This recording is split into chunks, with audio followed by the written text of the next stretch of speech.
حضرت عمر کی شہادت ہے.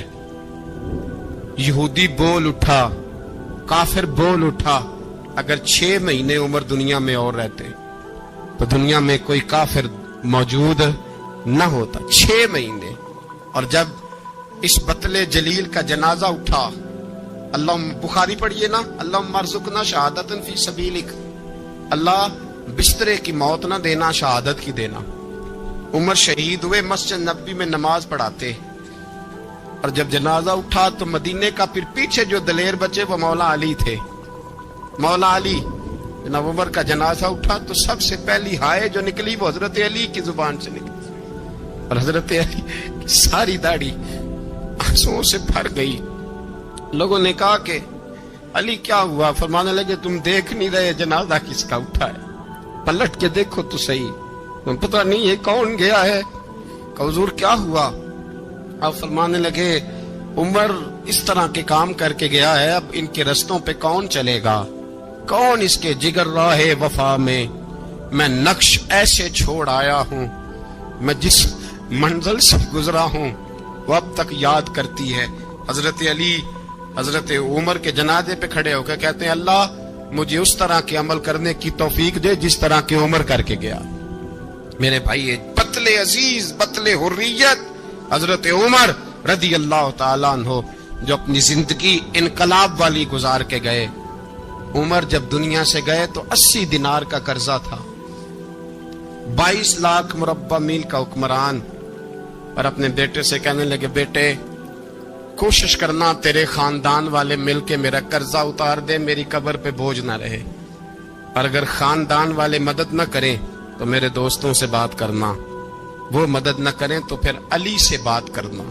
ان کا پیار آپس میں اتنا, اور تو اختلاف ثابت کر رہا ہے. 80 دینار کا قرضہ چھوڑ کر حضرت عمر دنیا سے گئے, اور جاتی دفعہ کہہ گئے میرے بعد میرے بچوں کو حکومت کے مشورے میں بھی شامل نہ کرنا, حکومت کے مشورے میں بھی میری اولاد شامل نہ ہو. اتنا بڑا شخص اتنا بڑا رنگ دے کے 1 محرم کو جب عمر فاروق کا وصال ہوا تو بیٹے سے کہنے لگے اماں عائشہ سے جا کے کہو میرا بھی نبی پاک کے روزے میں دفن ہونے کو دل کرتا ہے. ایک قبر کی جگہ ہے اماں جی نے اپنے لیے رکھی ہے, بخاری ہے بخاری.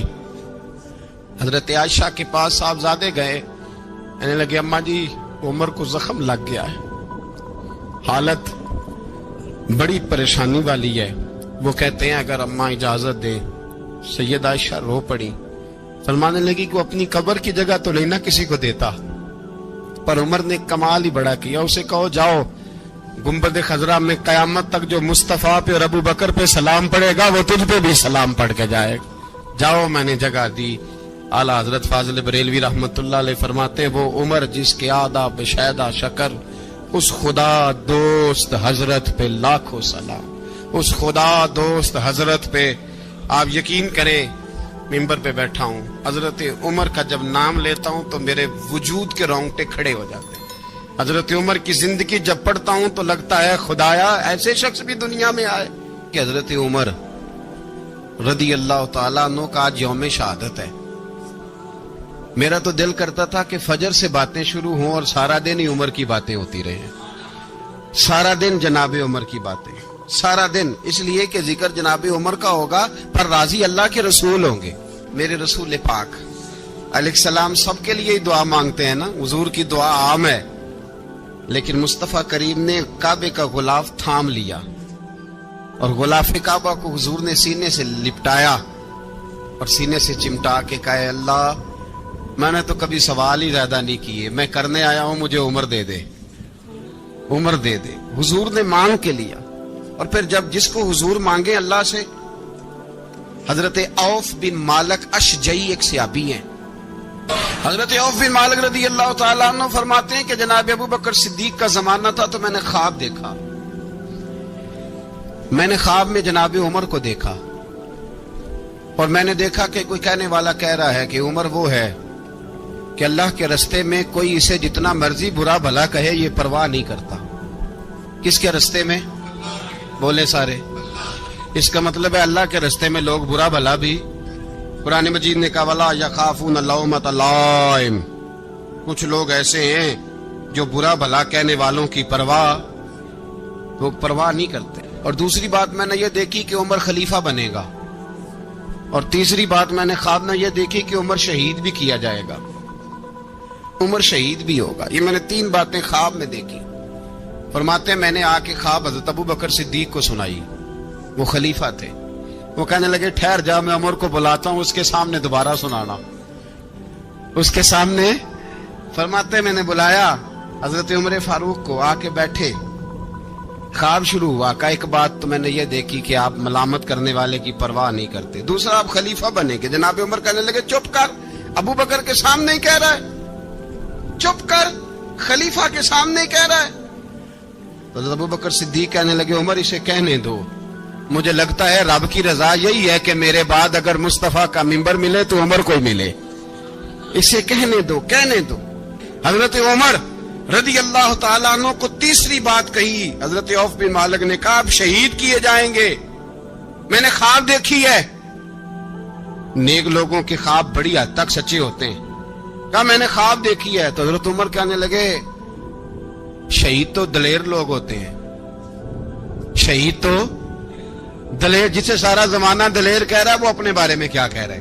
کہتے ہیں شہید تو دلیر، میں تو کاہل سا آدمی ہوں، سست آدمی ہوں، میں تو اتنا کام ہی نہیں کرتا، تو یہ خواب تو نے جو دیکھا ہے نا پھر سے دیکھنا۔ تو ابو بکر صدیق فرمانے لگے عاجزی نہ کر، انکساری نہ کر، تو جو کہہ رہا ہے ٹھیک کہہ رہا ہے، لیکن مجھے سن کے شکر بھی ہوا ہے اور افسوس بھی ہوا ہے۔ افسوس اس بات کا کہ تیرے جیسا بطل عظیم چلا جائے گا، اور شکر اس بات کا کہ رب تجھے زندگی بھی اعزاز والی دے گا، اور شہادت کی موت دے کے اللہ تجھے موت بھی عزت والی عطا فرمائے گا۔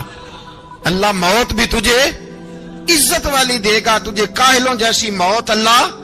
حضرت فاروق اعظم رضی اللہ، او بھائی یہاں تو اس زمانے کا سب سے بڑا مسئلہ پروٹوکول ہے۔ ہم چھوٹے طبقے سے لے کر بڑے سارے پروٹوکول کے قائل ہیں، پر حضرت عمر رضی اللہ تعالی، حضرت عمر کی سادگی اور پھر جناب عمر کی عاجزی، جب انسان اپنے اوپر سوار کر لیتا ہے نا، سوار کر لیتا ہے، میں بدکار پرانا خادم، کسے در ملی نی ٹوئی، تے واصف یار نے نظر جو کی تھی تے واصف ہی ہو۔ میں اکثر سوچتا ہوں حضور نے جہاں بھی کہا نا، فرمایا میرے بعد نبی ہوتے تو خطاب کے بیٹے عمر ہوتے۔ حضور نے فرمایا عمر جس رستے سے جاتا ہے شیطان وہ رستہ بدل جاتا ہے۔ نبی پاک صلی اللہ علیہ وسلم نے فرمایا میرا عمر وہ ہے کہ اس کی زبان پر حق جاری ہے۔ حضور علیہ الصلوۃ والسلام نے فرمایا 950 سال حضرت جبریل میرے عمر کی شان بیان کریں تو ان کی عظمت ختم نہیں ہوتی۔ 950 سال جبریل عظمت بیان کرے تو ختم نہیں ہوتی۔ یہ بات ہے حضرت عمر کی، اور فرمایا عمر ابو بکر کی نیکیوں میں سے ایک نیکی ہے، یہ شان ہے اب عمر فاروق رضی اللہ تعالیٰ عنہ کی۔ حضور نے فرمایا میرے بعد نبی ہوتے تو عمر ہوتے، جس گلی سے عمر آئے شیطان رستہ بدل جائے۔ میرے عمر فاروق کی شان 950 سال بیان ہو تو ختم نہ ہو۔ عمر کی زبان پر اللہ حق بیان کرتا ہے، جو عمر کہتا ہے وہی رب کر دیتا ہے۔ حضور ساری زندگی فضیلتیں بیان کرتے رہے، عمر جواب میں کیا کہتے ہیں؟ کوئی بتائے نا کہ یہ والی حدیثیں کبھی عمر نے بھی روایت کی ہوں کہ حضور نے میرے بارے میں یہ کہا ہے۔ یہ روایتیں وہ روایت نہیں کرتے، ان سے جب لوگ کہتے عمر تیری بڑی بات ہے تو عمر رو پڑتے، کہتے میں تو اونٹ چرانے والے باپ کا بیٹا ہوں، میں تو اونٹ چرانے والے باپ کا بیٹا، اونٹ چرا۔ اس سے آگے عمر گئے ہی نہیں ساری زندگی، اس سے آگے لفظ ہی نہیں ادا کی۔ اور میں تو بھائی اونٹ چرانے والا، میرا باپ تو اونٹ چرایا کرتا تھا، 10 اونٹ تھے، میری ڈیوٹی ہوتی تھی، سنبھالے نہیں جاتے تھے، ابا ڈنڈوں سے مارتا تھا۔ ساری زندگی عمر حج کرنے گئے، ایک خشک تنا کھجور کا عمر فاروق رضی اللہ تعالیٰ عنہ نے اس کو اپنے کلاوے میں لیا، رونے لگے۔ لوگوں نے کہا عمر کیا ہوا؟ فرمانے لگے یہاں میں اونٹ چرایا کرتا تھا، یہاں میں اونٹ چراتا تھا، 10 اونٹ سنبھالے نہیں جاتے تھے۔ دیکھو رسول اللہ کی شان، آج ساری امت چلانے کا طریقہ عطا فرما دیا ہے، ساری نظریے سے پیار۔ یار پیسہ کس کو برا لگتا ہے؟ سارے صحابہ مل کے آئے، کہنے لگے عمر فاروق سے کہنا ہے نبی پاک کے زمانے میں تو ظاہراً غربت تھی، ابو بکر کے دور میں بھی غربت تھی، اب تو بڑا مال ہے۔ عمر سے سفارش کرو کہ عمر نیا کرتا پہنا کرے. ملکوں کے سفیر آتے ہیں, عمر وہی پھٹی پرانی چادر اوڑھ کے اور وہی کئی جگہ پہ پیوند لگے سوٹ پہن کے سفیروں کے سامنے بیٹھ جاتا ہے. عمر کو مشورہ دو, طے ہو گئی بات. سب نے جب مشورہ دے لیا تو سارے کہنے لگے یہ بتاؤ شیر کی مونچھ کو ہاتھ کون لگائے گا؟ کہنا کس نے ہے؟ بندہ بھی تو ڈھونڈو نا. نے کہا جناب میرا یہ خیال ہے کہ مولا علی شیر خدا کہیں گے, کیونکہ جس شخص کی عمر کو سب سے زیادہ حیا کرتے دیکھا وہ شیر خدا مولا علی ہے رضی اللہ تعالی علی کہیں گے. اس لیے کہ جناب علی تو کئی دفعہ جب گفتگو کرتے تھے تو حضرت عمر چپ کر جاتے تھے اور فرماتے تھے علی نہ ہوتا تو میں ہلاک ہو جاتا. تو کہا علی سے کہو. جناب علی شیر خدا کو بلایا. کس کام کے لیے جی؟ اللہ اکبر. یہ ذرا آپ نے اس دور پہ اس بات کو ذرا لاکا جناب ان سے کہیں کہ زیادہ نہیں, ایک کرتا نیا پہن لے. سفیر آتے ہیں, وزیر آتے ہیں تو ایک کرتا نیا پہن لے. حضرت علی کو بلایا. آپ فرمانے لگے کوئی اور بات ہوتی تو میں کہہ دیتا, یہ والی میں نہیں کہہ سکتا. کوئی اور ہوتی تو میں عمر کو کئی دفعہ کہہ دیتا ہوں, جلال میں بھی تو سن, یہ والی میں نہیں کہہ سکتا. میں تمہیں ایک مشورہ دیتا ہوں. کہ وہ کیا؟ کہنے لگے سید عائشہ صدیقہ سے کہو, وہ مومنوں کی ماں ہیں, عمر ٹالے گا نہیں. اماں جی سے جا کے کہا اماں جی نیا کرتا عمر سے کہیں پہن لیں. وزیر آتے ہیں, بڑے بڑے لوگ, تو چلو کوئی عرض نہیں. اماں جی نے کہا اچھا کوئی بات نہیں میں بلا لیتی ہوں. جناب عائشہ نے پیغام بھیجا. جب خادم نے کہا نا مصطفیٰ کے گھر سے پیغام آیا ہے, تو 20 لوگ بیٹھے تھے. عمر کانپتے ہوئے اٹھے, کانپتے دوڑے. حضرت عائشہ پردے میں تھی تو فرماتی ہیں عمر اتحیات کی حالت میں بیٹھ گئے. کہا اماں جی دیر تو نہیں ہو گئی مجھے آنے میں؟ کہا نہیں ٹائم پہ آ گئے ہو. کس لیے بلایا تھا؟ کہا عمر دیکھو غربت کے معاملات اور ہوتے ہیں, جب اللہ آسانی دے تو کوئی چیز استعمال کرنا حرام نہیں ہوتی, اگر حرام ہے تو بتاؤ. کہا نہیں اماں جی حلال ہی ہے. تو فرمایا پھر اتنے سفیر آتے ہیں, مشیر آتے ہیں, اب تو مال غنیمت بڑا آتا ہے, ڈھیر لگ جاتے ہیں مسجد میں, تو چل ایک نیا کرتا تم بھی پہن لیا کرو. اور آپ نیا کرتا پہنو گے تو دھاک بیٹھے گی غیروں پر. تو صحابہ کا مشورہ ہے کہ آپ نیا لباس پہنے. اماں جی کہتی ہے میں نے حکم دیا تو عمر چپ کر گئے, گردن جھک گئی. تھوڑی دیر کے بعد سیدنا عمر فاروق نے سر اٹھایا تو داڑھی پہ آنسو گر رہے تھے, رو پڑے. کہنے لگے پاک محبوب کی پاک بیوی جیسے حکم کرتی ہو میں حاضر ہوں, پر مجھے وہ والا لباس پہنانا جو میرے مصطفیٰ نے پسند فرمایا ہے. اگر یہ رنگ رسول پاک کا ہے تو میں حاضر ہوں, اور اگر نبی پاک کا نہیں تو پھر جیسے آپ حکم کریں. جناب عائشہ کہتے ہیں عمر روئے تو میں زیادہ روئی, میرا پلو بھیگ گیا آنسوؤں سے. میں نے کہا عمر آپ جائیے. عمر یوں نکلے تو جو صحابہ کھڑے تھے وہ کونے میں تھے, سارے آ گئے. کہا اماں جی کیا بناؤ؟ فرمایا بھائی تم سب جو باتیں کہتے ہو وہ اپنی جگہ ٹھیک ہیں, پر عمر جو بات کرتا ہے وہ سب سے زیادہ ٹھیک ہے. عمر جس پہلو پر بات کرتا ہے وہ یار ایسی عاجزی, ایسا رنگ, ایسا انداز, ایسا طرز حیات, ایسی زندگی. اولاد کے معاملے میں لوگ بزدل ہو جاتے ہیں, بزدل. پر حضرت عمر کا بیٹا مصر گیا, وہاں سے کمائی کر کے لایا, تجارت کرنے گیا, لاکھوں کا مال. کون سا باپ ہے دنیا میں جس کا بیٹا باہر سے پیسے لے کے آئے تو ابا تفصیل پوچھے کہ بیٹا کہاں سے کمائے, کہاں سے لایا, کتنے ملے, کیوں آئے؟ کون سا باپ تفصیل پوچھتا ہے؟ ابا تو کہتا ہے لا صحیح, اور تعریفیں کرتا ہے میرا بیٹا بڑی کمائی کرتا ہے. کبھی پوچھا ہے اس سے کہ ڈیوٹی صحیح دیتا ہے کہ نہیں؟ کبھی پوچھا ہے کہ تو ایمانداری کی روزی لاتا ہے کہ حرام کی کماتا ہے؟ یہ باپ کی ذمہ داری ہے, یہ اماں کی ذمہ داری ہے. پھر کہتا ہے بیماری کیسے آ گئی, پریشانی کیسے آ گئی؟ تو نے کبھی سوال کیا اپنی اولاد سے؟ حضرت عمر فاروق رضی اللہ تعالیٰ عنہ کا بیٹا مصر سے پیسے کما کے لایا تو جناب عمر نے بلایا, فرمایا بیٹے اتنی تو تیرے پاس راس ہی نہیں تھی, تھوڑے سے تو پیسے لے کے گیا تھا, اتنی کمائی کیسے ہو گئی؟ اتنے تو پیسے نہیں تھے صاحب, کہاں سے کمائی لائے؟ اس نے کہا ابا جی وہ جو میرے چچا ہے نا مصر کے گورنر, آپ کے دوست, انہوں نے میری مدد کی ہے. فرمایا جتنے لوگ گئے تھے سب کی ہے مدد اس نے. کہا نہیں صرف میری کی. فرمایا تیری کیوں کی؟ تیری کیوں کی؟ کہا حضور آپ کے دوست ہیں. فرمایا چپ کر. حضور انہوں نے مجھے اتنے پیسے دیے, میں نے کاروبار میں ڈالے تو نفع آیا تو میں ان کی رقم دے کے. فرمایا خاموش ہو جا. باقی جتنے لوگ گئے تھے سب کی مدد کی اس نے؟ کہا نہیں حضور صرف میری کی. فرمایا اس نے تیری مدد نہیں کی, اس نے خلیفہ کے بیٹے کی مدد کی, اس لیے کہ وہ خلیفہ کو اپنے حق میں نرم کر سکے. فرمایا آدھا مال تیرا ہے, آدھا مال غنیمت کا ہے, مال خزانہ کا ہے, مسلمانوں کا ہے, اس لیے کہ تو جو وہاں سے مال کما کے لایا ہے وہ اپنے باپ کے خلیفہ ہونے کی وجہ سے کما کے لایا ہے, لہذا رکھ ادھر. یہاں کہتے ہیں کدھر سے آیا, کیسے آیا, کون سا حساب دیں, کیا کریں. او بھائی حضرت عمر رضی اللہ تعالیٰ عنہ کا اپنی اولاد کے بارے میں یہ رنگ ہے. ایک جنگ سے نا خوشبو آئی, خوشبو بڑی مہنگی ہوتی تھی, عرب میں خوشبو آج بھی بڑی مہنگی ہے, وہ زیادہ استعمال کرتے ہیں. میری باتوں کی سمجھ آ رہی ہے میرے بھائیوں؟ بڑی مہنگی خوشبو تھی. جب وہ خوشبو آئی تو حضرت عمر نے کہا, گھر میں پہلے پہنچی حضرت عمر کے, چونکہ زیادہ عورتیں استعمال کرتی تھی گھر کے اندر خوشبو, مرد بھی لگاتے تھے. حضرت عمر نے اپنی بیوی سے کہا, آپ کی زوجہ تو تھی وہ بڑی خوشبو کو پسند کرتی تھی.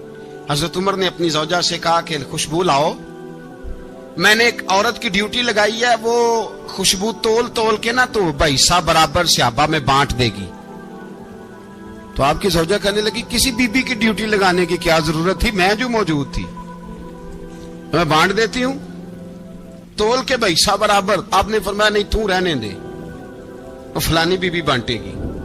حضور میں نے بھی بانٹنی ہے, میرے پہ کچھ حق ہے؟ آپ نے فرمایا نہیں, تو تفصیل نہ پوچھ, تو خوشبو دے دے, کوئی اور بانٹے گی. خاتون خانہ تھی نا, کہنے لگی نہیں مجھے بھی آج آپ کو بتانا ہی پڑے گا کہ کوئی جو بانٹ سکتی ہے تو میں کیوں نہیں بانٹ سکتی. زوجہ کہتی عمر نے بات کی تو میری چیخیں نکل گئی. حضرت عمر فرمانے لگے جب تو خوشبو بانٹے گی نا تیرے ہاتھوں کو بھی لگے گی, تیرے دوپٹوں کو بھی لگ جائے گی. اگر رب کریم نے مجھ سے سوال پوچھا کہ عمر خوشبو تو مسلمانوں کی تھی, تیری بیوی کے دوپٹے کو کیوں لگ گئی, تو میں اللہ کے حضور کیا جواب دوں گا؟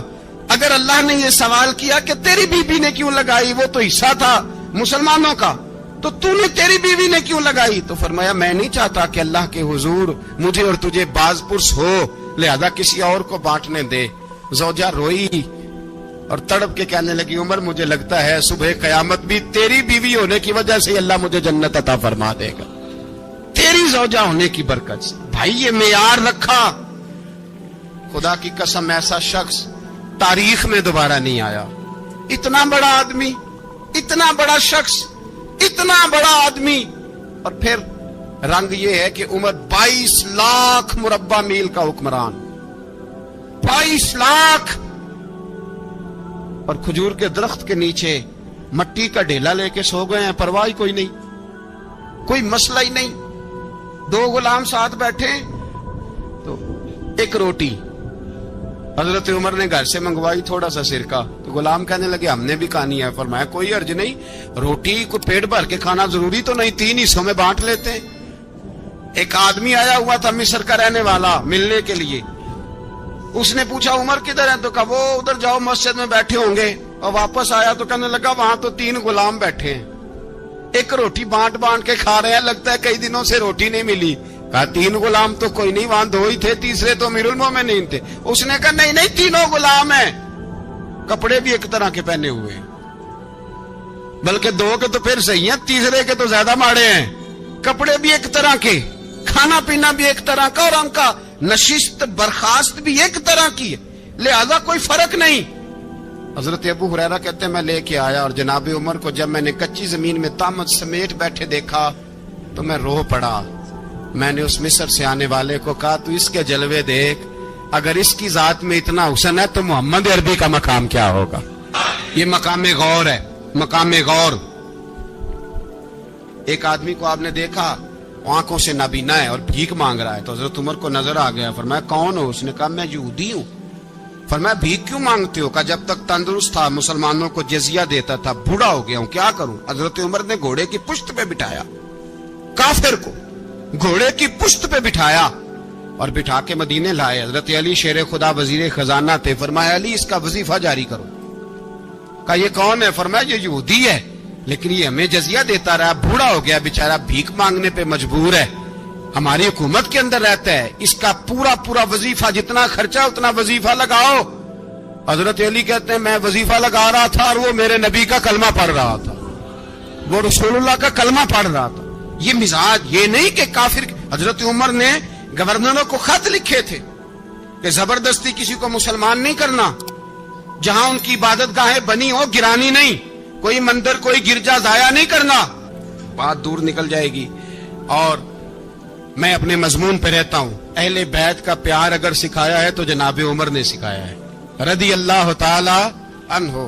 امام حسن ملنے، آپ یقین کریں میں جب اس واقعہ کو پڑھتا ہوں تو میرا دل جھوم جاتا ہے، میں کہتا ہوں یار ڈاڈا ہونا اپنی جگہ پہ، عشق ہونا اپنی جگہ پہ، انسان کا باوقار ہونا اپنی جگہ، جہاں کھڑے ہونا تھا وہاں یہ کھڑے ہوتے تھے، اور جہاں جھکنا تھا وہاں یہ ان لوگوں میں اقبال نے کہا تھا تیری نگاہ ناز سے دونوں مراد پا گئے، عقل غیاب و جستجو عشق حضور و اضطراب، جہاں اگر آیا ہے سامنے کیسر و کسرا تو عمر جیسا دلیر کوئی نہیں، اگر سامنے آیا ایران کا بادشاہ تو عمر جیسا تگڑا کوئی نہیں، اگر آیا ہے سامنے غسان کا بادشاہ تو عمر جیسا عادل کوئی نہیں، لیکن اگر علی کا بیٹا آیا ہے، اگر فاطمہ کے لال پارے آئے ہیں تو پھر فاروق اعظم سے جیسا محب کوئی نہیں، پھر ان سے جیسا پیار کرنے والا کوئی نہیں۔ اندر بیٹھے ہیں جناب عمر، اندر تنہائی میں کچھ وزیروں سے گفتگو ہو رہی ہے، میٹنگیں جاری ہیں، آپ کے بیٹے ملنے آئے جناب عبداللہ ابن عمر، ابا جی ملنا ہے، بات ٹھہرو بات کر رہا ہوں، کوئی نہ اندر آئے، صاحب زیادہ باہر کھڑا ہے۔ تھوڑی دیر گزری تو امام حسن بھی آ گئے۔ کون آئے؟ آپ کو جو ملے گا امام صاحب کا نام لینے سے، وہ سردار ہیں جنتی۔ کون آئے؟ سارے بولیے امام حسن، تیری نسل پاک میں ہے بچہ بچہ نور کا، تو ہے نے نور تیرا سب کرانا۔ امام حسن آئے تو حضرت عبداللہ ابن عمر کو دروازے پہ کھڑے دیکھا، کہا امیر المومنین کہاں ہیں؟ کہنے لگے حضرت عمر کے بیٹے، کہنے لگے وہ اندر بیٹھے، کچھ میٹنگ ہو رہی ہے اور انہوں نے کہا کوئی اندر نہ آئے، لیکن آپ جانا چاہیں تو چلے جائیں، آپ جانا چاہیں تو تیری نسل پاک میں ہے بچہ بچہ نور، آپ جانا چاہیں تو چلے جائیں۔ تو انہوں نے کہا جب آپ باہر کھڑے ہیں تو مجھے کوئی اتنا ضروری کام نہیں، اور ابھی زور کی نماز تھوڑی دیر میں ہوگی، میں مسجد میں مل لوں گا امیر المومنین سے۔ یہ بات کہہ کہ امام حسن چلے گئے۔ یار اتنی بڑی بات نہیں تھی، اتنی بڑی بات نہیں تھی، تو میرے استادوں کا بیٹا بھی آئے تو کہا ٹھیک ہے جی وہ سوئے ہوئے ہیں، تو کوئی غرض نہیں یار میں ٹھہر کے آ جاؤں گا، کوئی بڑی بات نہیں تھی، دیکھا جائے تو بڑی بات نہیں تھی، پر بات بہت بڑی تھی، اس لیے کہ یہ خالی حسن نہیں، یہ حسن ابن علی ہے، یہ حضرت فاطمہ کے لخت جگر۔ حضرت عمر باہر نکلے، عبداللہ ابن عمر سے پوچھا کوئی آیا تو نہیں؟ تو کہا حضور امام حسن آئے تھے۔ تو کہا پھر شہزادے کو اندر کیوں نہیں بھیجا؟ کہا میں نے کہا تھا۔ وہ کہنے لگے اگر امیر المومنین مصروف ہیں تو میں ظہر میں مل لوں گا۔ حضرت عمر رونے لگے، فرمایا بیٹے تو نے اچھا نہیں کیا۔ پھر مسجد نہیں گئے، سیدھے امام حسن کے دروازے دستک دی، امام حسن باہر آئے، کہا شہزادے آئے تھے تو ملے کیوں نہیں؟ تو امام حسن کہنے لگے حضور آپ کا اپنا بیٹا دروازے پہ کھڑا تھا، آپ کا اپنا بیٹا دروازے پہ کھڑا تھا، اور منع بھی کیا تھا آپ نے تو میں زور میں مل لیتا۔ حضرت امام حسن فرماتے جوش جذبات میں جناب عمر نے سر سے پگڑی اتار دی، جوش جذبات میں، کہنے لگے حسن میرے بیٹے کا اور آپ کا کیا مقابلہ؟ کیا اس کی ماں کا نام فاطمہ الزہرا ہے؟ کیا اس کی نانی کا نام خدیجۃ الکبریٰ ہے؟